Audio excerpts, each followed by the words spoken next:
live. It's time to go live. Good morning. It is 8 a.m. on Tuesday. It's Tuesday, right? Tuesday. I didn't check Monday off my calendar. Tuesday, March 25th, 2025. And we are up bright and early. Man, I stayed up late again last night. Didn't get to bed until after 1:30. That is a number of days in a row. I can't get away from the computer. I am pretty juiced about writing code these days. Working on new projects, side projects. How's your coding days going? My name is Keith. This is Dev Jobs Daily. We broadcast live from Austin, Texas, Monday through Friday, from 8 a.m. to 8:30 a.m. Central Standard Time, and we talk about jobs in the tech space, what's going on in the larger tech space, and news in the tech world. But the real reason why this stream exists is so that you, who are in the job market looking for a job actively, can get up in the morning, have somebody to hang out with while you get those job apps out. Get those job apps out. I was just talking to a friend, as a matter of fact, up until 1:30 last night, and he was laid off recently, last month, and so he's been going through the process, getting set up on all the job boards, figuring out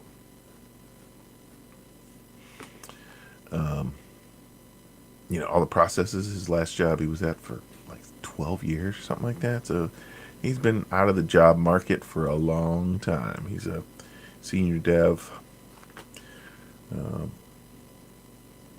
and so he shouldn't have too many problems finding a job. But but it's a process. You got to get up. You got to get those job boards, get all your information in there, get ready to go, and then it's key. You just got to be consistent.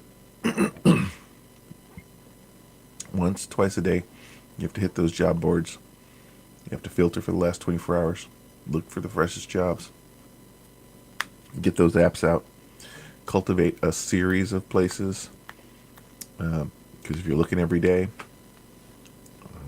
you need 3 or 4 of the regular kind of job boards that you're hitting consistently. And then you need a list of companies that you'd like to work at that you hit maybe once a month,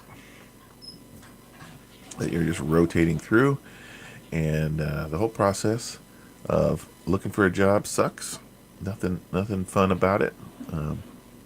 But it's what we got to do, right? And you can quit this grind as soon as you get a job. So again, our goal with this stream is like a place for you to come hang out, see what's going on in the job market, see what's going on in the wider tech world news, and just listen to me in the background while you're getting out those job applications. So grab a caffeinated beverage. I've got one here.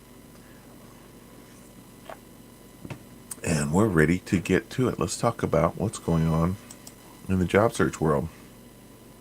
I get up every morning, weekends included, and I search Indeed.com for web developer roles, JavaScript developer roles specifically, and I make a note about it.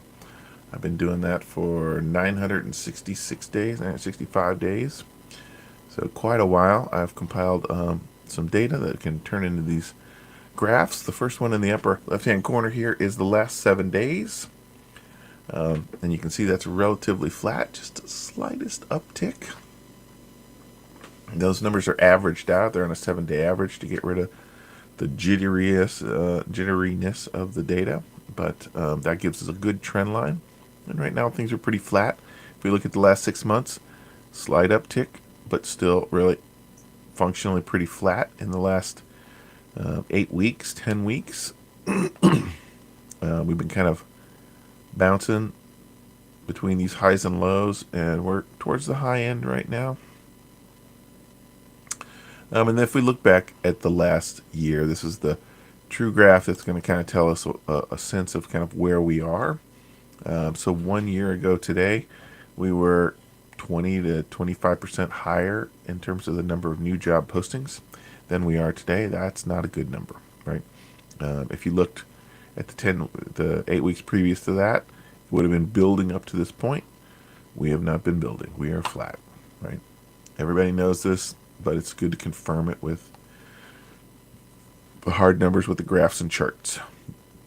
And then to break those numbers down a little bit more cleanly, we can see that all job numbers, U.S., in the U.S., again, have been pretty flat. And the remote jobs, you'll see that while flat in the last 8 weeks or so, it is not the downturn that we've been seeing in the press in terms of the number of job postings. All these return to office orders from large companies. If you're one of those FANG employees or you work for a government, yeah, sure, you're getting lots of those. People are getting return to office work, but most medium and small size companies, not seeing that. They're still hiring remotely, and that's good for you, because pre-pandemic these numbers weren't as good. We just have more options now to work remotely, and all that benefits you in the job search. Now, if we break those numbers down to include entry-level, mid-level, and senior-level developers, always a lot more mid-level developer roles. Less companies willing to take a chance on those entry-level developers coming out of college, coming out of boot camps, maybe self-taught without any experience or very little experience.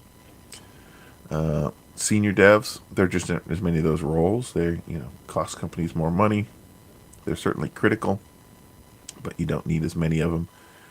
Finding good, solid mid-level developers who are functional, can really manage a code base, but also help the younger entry-level developers scale up and fill the role, are more critical and less costly than the senior devs. So, and with all this talk about AI turning mid-level devs into senior-level devs, mostly, excuse me, erroneously, but we'll look at a Wired article in a few minutes about how developers are using AI. That might shine a little light on that stuff. And then as we look at the remote roles that are out there, again, they echo what's going on in the in-person space, but we can see that, again, mid-level remote roles are the most popular right now. So if you've got 2, maybe 3 years of experience, and you found yourself laid off in some last in, first out kind of situation, you're probably in a better place. If you're a senior willing to take a pay cut, you probably can step into one of those mid-level roles and at the top end of the pay scale. That might work out.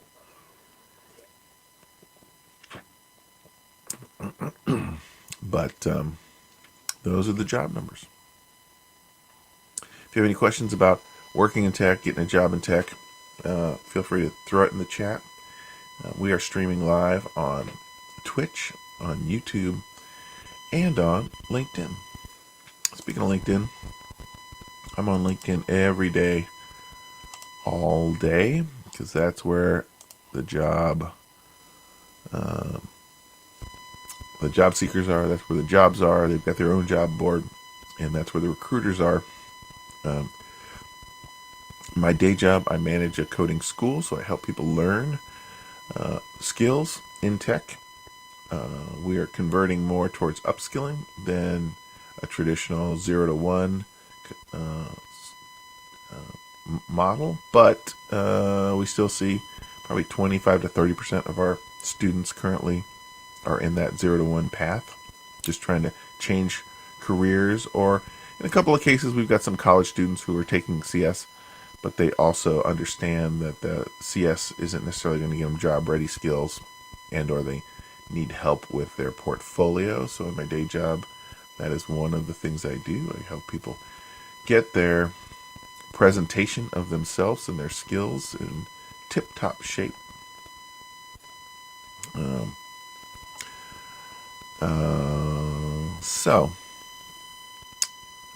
the other reason I go to LinkedIn is because they've got this nice little job feed. Although as I was looking through it today, not a whole lot was jumping out. Waymo's looking to get into DC.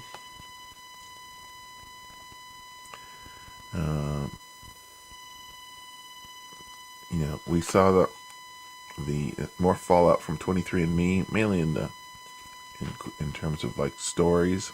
I talked a little bit about how I was a big early supporter of 23andMe.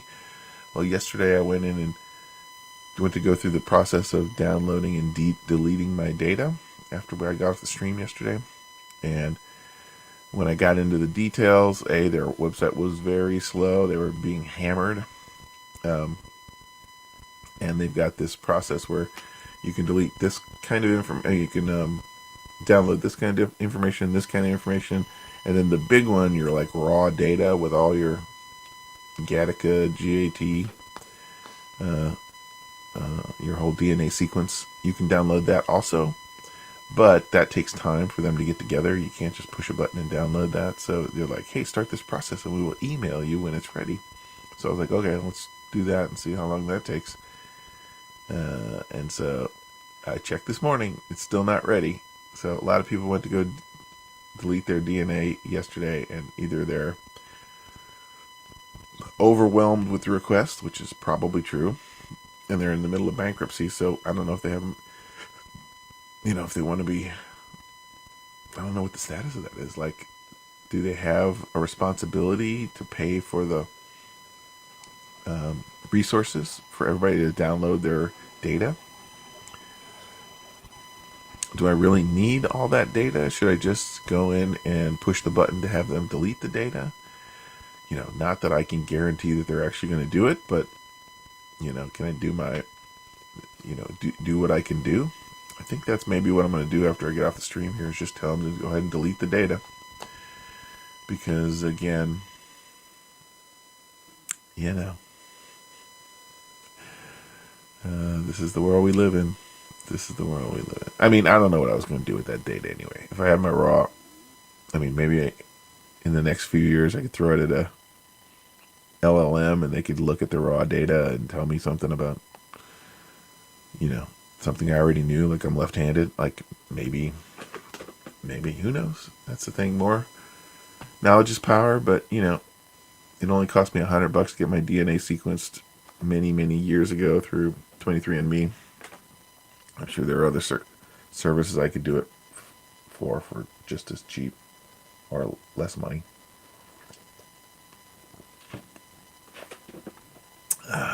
So,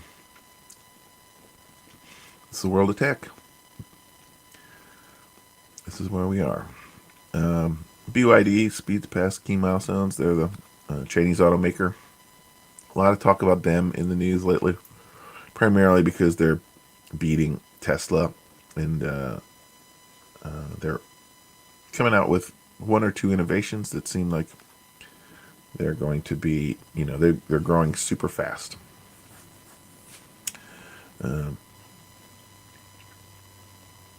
And tariffs sparking price battles, generally speaking, not good. This is this is what we've been doing. This is why we see these flat job numbers. There's all this uncertainty in the marketplace. That uncertainty is going to filter down to higher prices. The uncertainty in the consumer's mind, plus the higher prices, is going to make them less likely to do big big purchase items, so certain segments are going to get hurt.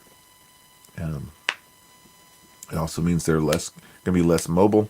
They're not going to be upgrading houses. They're not going to be doing work to hiring renovations. Like in general, it's just a dampening of the overall market space when, all your resource goods are more expensive. And this makes people tight with their pocketbooks. Tight with the pocketbooks means less sales, means less money to grow. While tariffs pose a risk to prices, how much they actually rise is often determined by retailers and their suppliers. Negotiations between the two sides have already become heated. Chains such as Walmart try to keep surging sale price costs from feeding through to and alienating customers. Sometimes it's the supplier of a Chinese-made doll, for example, that's willing to absorb the cost of the levy imposed by the imports of the company. Other times, it's the store or its shoppers. And, this has been the real risk if you're a Walmart, because one of the things that Walmart has done consistently for 30 plus years is use their might as their purchasing power to get Chinese suppliers to fight over who can provide the cheapest product. They're on razor thin margins and have been for decades. And their costs are going up. And to have them, absorb a 20%, 30% tariff, like they just don't have the margins. And, that's just going to be challenging. It's one thing if you're selling premium goods where you've already got a huge markup on it. The retailer, the wholesaler. If you're selling a product that costs $20 to make for $150, like there's room in there, even with the tariffs, to cut prices at the wholesale level and at the retail level, or at least keep your price the same, and absorb some of those tariffs and still make a profit. But Walmart's, Targets, they're playing a tightrope of a game already, and so they just don't have as much wiggle room. They don't have as much wiggle room, neither do their suppliers. So that is challenging.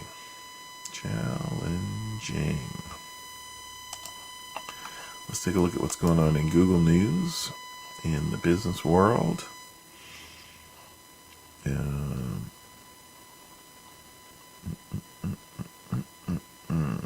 What's going on in jobs?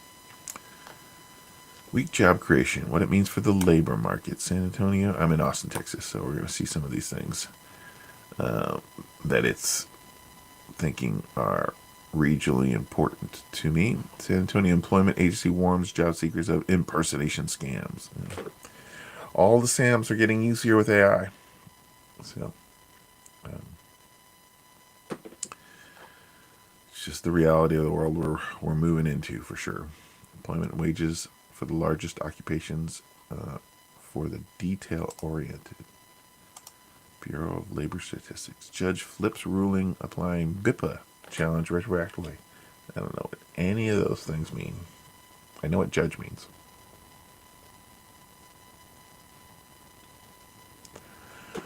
Employment boot camp. Providing tools to prepare SRU soldiers for employment.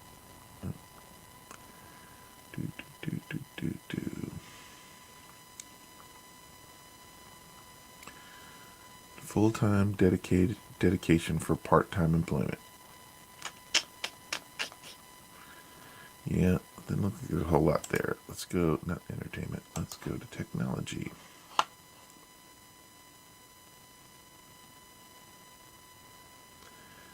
Pixie was a canceled Pixel assistant that became Screenshots app. Not aware of that. I don't have a Google Pixel. You'll soon be able to hear Apple Watch alarms even in silent mode. You'll be able to hear them in silent mode. The Apple Watch is getting a sleep alarm upgrade that it probably should have had 10 years ago.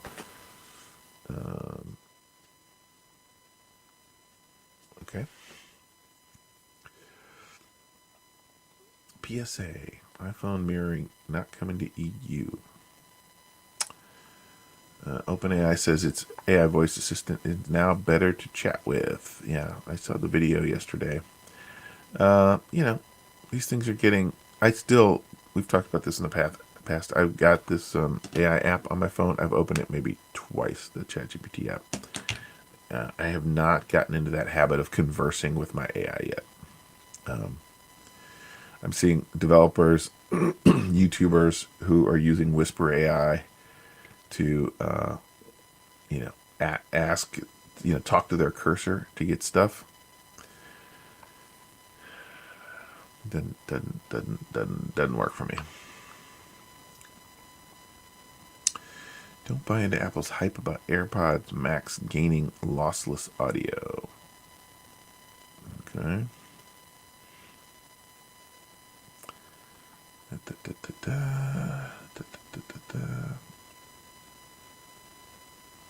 Lost manuscript of Merlin and King Arthur legend read for the first time after centuries hidden inside another book. That's interesting. Hidden inside another book.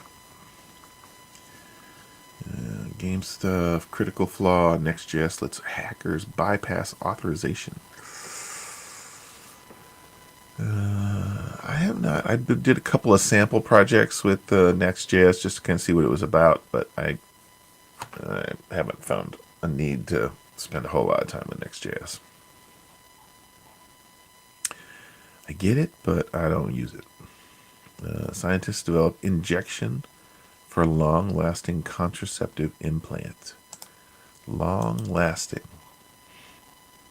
And since there's a woman in the photo, I'm guessing that's probably a female contraceptive. Where's that male contraceptive at? Where can it be? Get that male contraceptive and all of a sudden we'll be talking about birth rates.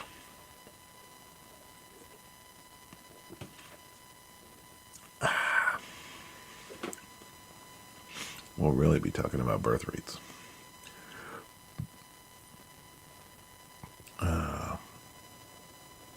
Speaking into a microphone, your audio quality can impact the way people view you. If I really speak into it closely, it impacts you seeing me at all, frankly. How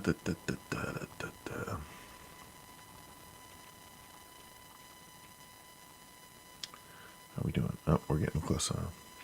All right, I did want to hit this story yesterday on Wired News, how software engineers actually use AI. We surveyed 730 coders and developers about how they use AI chatbots and how often on the job the results amazed and disturbed us. You got to put disturbed in there. There's our clickbait word. Code created AI. That much is obvious. Less obvious is the extent at which AI is now in its snake eats its tail way creating code. We kept hearing conflicting accounts that this programmer used AI every day. That programmer wouldn't touch the stuff. The company paid for AI services. That company banned them. So which is it? Are chatbots liberating human programmers or programming them right out of their jobs? What say you? How often are you using AI? I will say I'm using AI certainly as code completion every day. Big blocks of text every day. And for the last 2 months, for small projects, I've been playing around with what became known as vibe coding. 60 to 70% of the code being written by the AI for small projects, not big projects, not super complex projects. About every couple of months, I have a couple of side projects that are very complex, and I roll them out and I give it another shot, and it always falls down. But small projects, I've been pretty successful at letting the AI do most of the coding. And I find that the coding that I end up doing is less about functionality and more about design and making it look good and responsive. where the language is less precise. If we're talking about functionality, we can do a pretty good job of communicating the needs and the requirements of the application, and depending on what the ask is, whether something similar or the exact thing has been in the training set, it does a pretty good job of giving you functional code. But for all this talk of hooking it together with Figma and all this stuff, like, that's not been my experience. It's generally pretty crappy at design, and boy oh boy, when it comes to responsive, no, it's a mess. It's a disaster. It generates a lot of crap code for responsive design. 3 and 4, coders have tried AI. That's a lie. All of them, maybe 97 out of 100 use it at least once a week. 17% of coders who use AI like at all times. Again, I think that number's low. Because again, what are you trying to code? Most of what we do as developers is, having to generate bits of our program that are boilerplate, essentially. Most programs are made up of, 50% of crap that we do all the time. Setting up projects, adding this feature or that feature that's been well documented, it's all out there. You just don't need to write that code anymore. You need to know how it integrates with your existing code base, so it will not cause any other issues. But there's so much code that we write, that we've written hundreds of times before on different projects, that we don't think about until we ask an AI to write it, and it just spits out functioning code. And you're like, oh, yeah, right. This is how I'm going to do that from now on.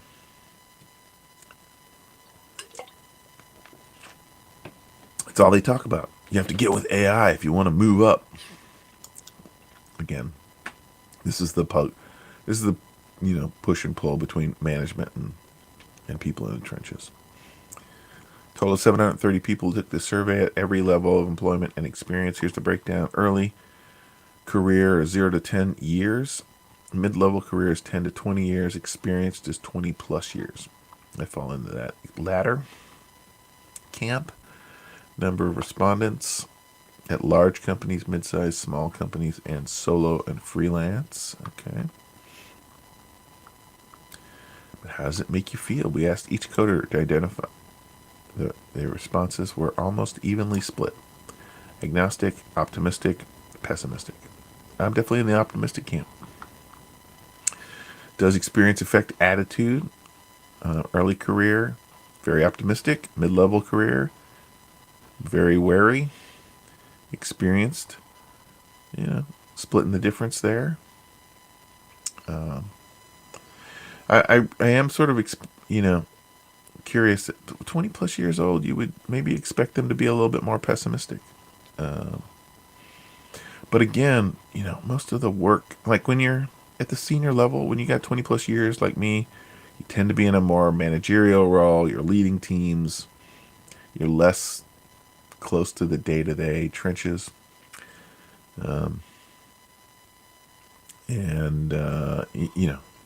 All the crap ends up on these people. They're doing the heavy lifting. So, and they're those are the burnout years. You're 10, 15 years into the treadmill of having to learn new frameworks and stuff. Those are burnout years. I certainly had my fight with that. For me, teaching has been the savior there. When I get burned out writing code and being on the treadmill, I go back and I teach for a while. And that recharges my batteries. Early career coders have a higher likelihood of being pro AI, and baby coders, most of all, 3/4 of all people who have been coding for less than a year call themselves AI optimists. The most anti-group, it's not the grizzled late career vets, it's mid-level coders.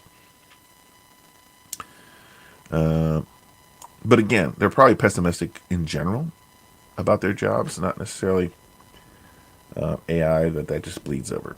No big shocker here. Freelancer seem to like AI more than full-time coders. Again, you're a freelancer. If you're a good freelancer, you got more work than you can handle, and you're getting paid not by the hour, you're getting paid by the project, and whatever makes you more efficient, every little bit just increases your profit and your ability to take on more clients. So that does not surprise at all. 1 in 2, more than half of employees surveyed pay for AI services. In those cases, more than 2/3 of employees use them. Sure. The percentage of all full-time programmers who use AI without their employer's knowledge, 4%. Again, that's a number that's guaranteed to be a lie. Like, they're just not going to admit it. Upper management does not understand what AI is and thinks it will solve untold problems. Junior devs rely on it too much without understanding their code first. This is a split, right? The real work that senior devs do, AI is not super helpful for. The real work that the junior devs do, it is super helpful with, but it is the kind of stuff that helps junior devs become mid-level and then senior level devs. They need to go through that period of learning their trade by writing that low, kind of boring boilerplate code, so you understand how systems work, how complex systems work. So, that is the peril. Where is the next generation of coders if the junior levels are leaning too much on the crutch of AI and not learning their trade? How do you actually interact with AI systems? Browser interface, integration with standard IDE or text, and app. Those, all of the above are true for me, but everything is kind of moving in this direction in terms of code. I use Cursor, and that's where almost all my code talk is coming from. I don't use the browser interface. I use the app more than I use the browser interface. I mean, when it comes to code, I'm on Midjourney if I want image, or some other apps if I want video generation. I'm in the browser for that. But for the app, I'm using that for text, maybe some syntax a little bit here if I'm trying to understand. Like, I'll copy a piece of code from Cursor that I don't understand, and instead of junking up my Cursor chat, I'll throw it into the app and say, hey, can you explain this to me, because I don't understand what this code's doing. And that'll give me a whole breakdown. It doesn't junk up my Cursor chat. And does experience or employment affect these interaction preferences? 1 in 3. The more experienced you are, the more you go beyond browser interfaces and apps. Nearly 1 in 3 veteran coders integrate AI tools directly into their code environments. Yeah, so that's kind of definitely where I am. Okay, we're about halfway through it. This is a good place to wrap. We're a little over time today, and we will pick this up tomorrow and get back to it. But have a great day. Thanks for joining the stream, and we will see you roughly in 23 hours and 30 minutes. Get out those job apps. Tell your friends who are maybe in the job market also. Feel free to share this with your friends and neighbors who could use a boost, can use somebody's voice to listen to while they're getting those job apps. That's what this stream is all about. And always feel free to shoot me a message either on LinkedIn or just save it for tomorrow's stream. And I'm happy to address any and all of those kind of questions about what's going on in the job market in tech, and or how you might better yourselves and your opportunities within that job search. My name is Keith, broadcasting from Austin, Texas, and we will see you tomorrow. Thanks, everybody.